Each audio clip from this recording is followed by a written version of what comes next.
Assalamualaikum warahmatullahi wabarakatuh.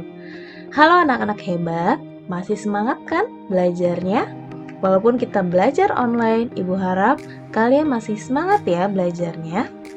Oke, kali ini kita mulai pembelajaran kita dengan belajar bahasa Indonesia. Sebelum mulai belajar, marilah kita membaca basmalah terlebih dahulu. Bismillahirrahmanirrahim.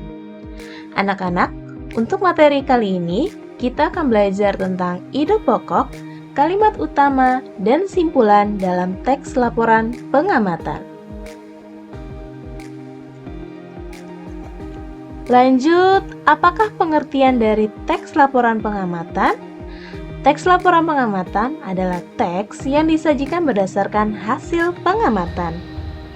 Teks laporan ini harus disajikan secara runtut. Dalam menulis teks laporan pengamatan, kita harus menjelaskan objek yang diamati dan hasil pengamatan kita. Anak-anak, pada teks laporan pengamatan, biasanya terdapat informasi penting. Informasi penting tersebut dapat ditemukan pada ide pokok dalam paragraf.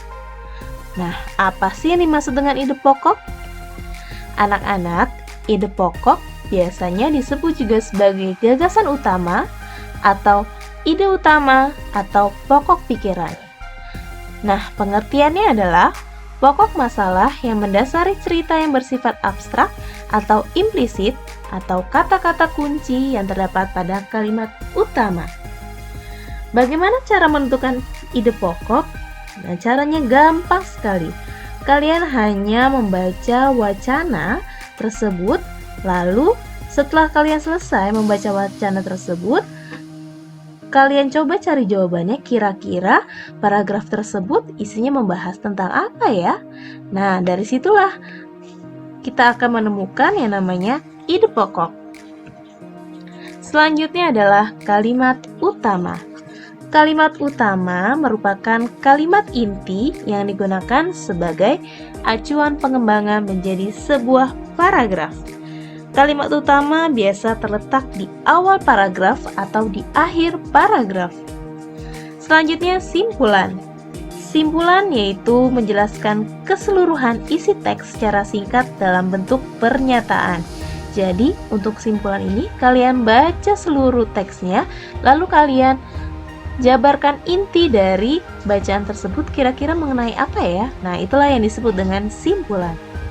Oke anak-anak, langsung saja Ibu akan memberi contoh bagaimana sih cara menemukan ide pokok pada teks laporan. Coba kalian buka buku tema 1 halaman 3. Nah, di sini ada teks laporan berjudul Bagaimana Jagung Berkembang Biak.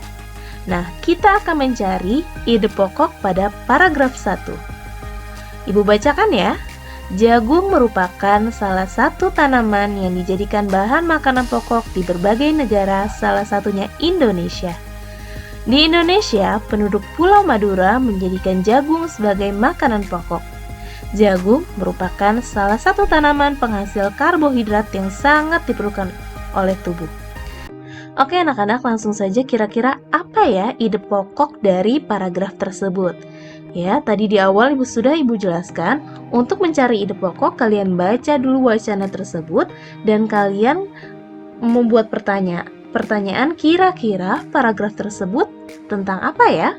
Nah, setelah kalian baca dan kalian sudah menemukan ide pokoknya, dan ide pokoknya itu terdapat di kalimat utama.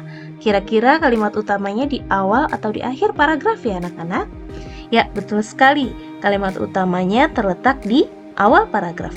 Jadi, ide pokoknya adalah jagung merupakan salah satu tanaman yang dijadikan bahan pokok di berbagai negara, salah satunya Indonesia. Selanjutnya untuk paragraf kedua, masih mencari ide pokok. Seorang petani jagung memulai pembiakan tanaman dengan menanam biji jagung. Setelah 3-4 hari, bakal tanaman akan muncul di permukaan tanah.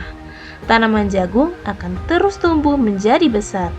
3 hingga 3,5 bulan, buah jagung dapat dipanen oleh petani.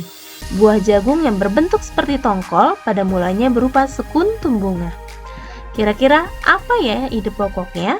Nah, kita temukan dulu nih di mana kalimat utamanya, di awal atau di akhir. Anak-anak, untuk paragraf kedua, kalimat utamanya ada di awal paragraf. Jadi, ide pokoknya adalah seorang petani jagung memulai pembiakannya dengan menanam biji jagung. Oke anak-anak, kita lanjut ke paragraf ketiga.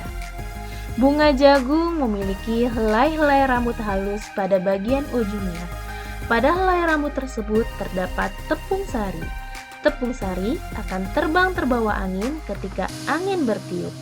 Tepung sari yang terbawa angin sebagian akan jatuh di kepala putik yang terletak di bagian bawah bunga pada pohon jagung yang lain. Ketika itulah terjadi pembuahan. Anak-anak, untuk paragraf ketiga ini tidak memiliki kalimat utama ya. Nah, bagaimana cara menemukan ide pokok yang tidak memiliki kalimat utama? Caranya adalah kita menyimpulkan isi paragraf tersebut. Jadi, apa sih ide pokoknya? Setelah kita baca, kita sudah menyimpulkan bahwa ide pokok di paragraf ketiga adalah pembuahan pada jagung terjadi ketika serbuk sari jatuh di kepala putik. Oke anak-anak, itulah pengertian dari ide pokok dan juga tadi sudah Ibu contohkan beberapa paragraf dan kita mencari sama-sama ide pokoknya. Selanjutnya di paragraf 4 dan kelima, coba kalian cari sendiri ide pokoknya ya anak-anak. Ibu tunggu. Sekian dari Ibu. Wassalamualaikum warahmatullahi wabarakatuh.